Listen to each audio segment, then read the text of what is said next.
projet de Hayat Tahrir al-Sham pour la Syrie, c'est de reproduire en fait ce qu'il a fait à Idlib, c'est-à-dire un totalitarisme islamique, une bonne dictature, avec Abu Mohammed al-Jolani comme chef omnipotent. Il n'est pas question évidemment de laisser d'autres groupes partager le pouvoir avec lui. Il n'est pas question non plus d'évoluer vers une république syrienne inclusive où les minorités auraient les mêmes droits que les Arabes sunnites. Le groupe djihadiste Hayat Tahrir al-Sham qui a emporté en 12 jours le régime de Bachar el-Assad est un groupe d'inspiration djihadiste. Il a été membre d'Al-Qaïda jusqu'en 2016. À l'époque, il a changé de nom, du Front al-Nosra à Hayat Tahrir al-Sham.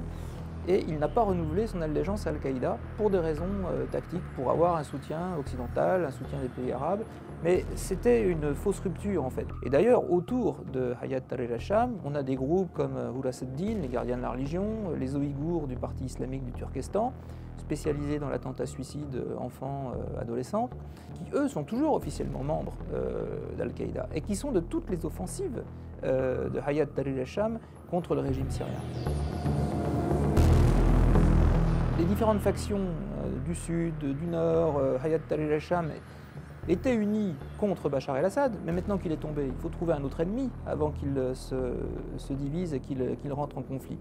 Et ce qui fait consensus au sein des différentes factions arabes, c'est évidemment la lutte contre les Kurdes. D'une part, ils contrôlent le pétrole syrien, donc il va falloir récupérer, c'est assez indispensable pour relancer l'économie, ou tout simplement chauffer la population à l'entrée de l'hiver.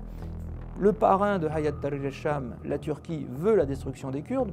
Et on a vu d'ailleurs que l'offensive a commencé, puisque la ville de Manbij, qui avait été libérée par les Kurdes en 2017 de l'État islamique, eh bien, a été prise après des violents combats par des factions pro-turques. Et la ville de Kobané, symbole de la résistance kurde, eh bien, est bombardée aujourd'hui par l'armée turque. La Syrie n'était pas un État-nation, la Syrie était un État-territoire. Le processus d'intégration nationale voulu par la République syrienne indépendante puis le régime baathiste n'a jamais fonctionné. C'était un écran de fumée. C'était difficile à recomposer en 2011, mais après 13 ans de guerre civile, où les gens se sont repliés finalement sur la famille, sur le clan, sur la tribu, sur la communauté, sans jamais avoir eu d'expérience nationale, ça va être extrêmement difficile.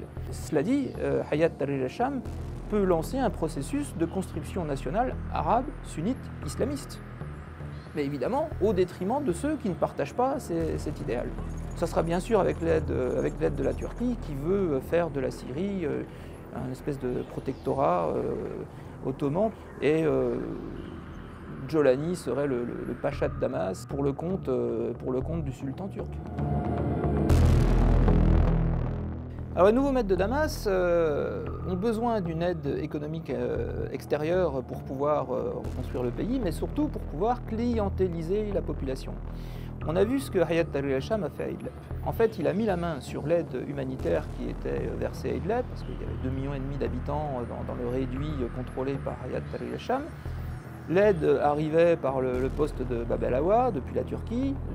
Et Hayat Tahrir al-Sham a constitué des pseudo-ONG, des comités locaux qui en fait sous-traitaient pour le compte des organisations internationales la distribution de l'aide alimentaire. Donc là, il a besoin d'une aide effectivement pays du Golfe, Qatar, Arabie Saoudite, Union européenne, et il va vouloir évidemment la distribuer lui-même. Il ne va pas laisser les ONG libres de le faire. Il va dire écoutez, maintenant il y a des institutions, et donc ils vont forcément redistribuer cette aide à leur clientèle ou s'en servir pour clientéliser la population syrienne à leur profit.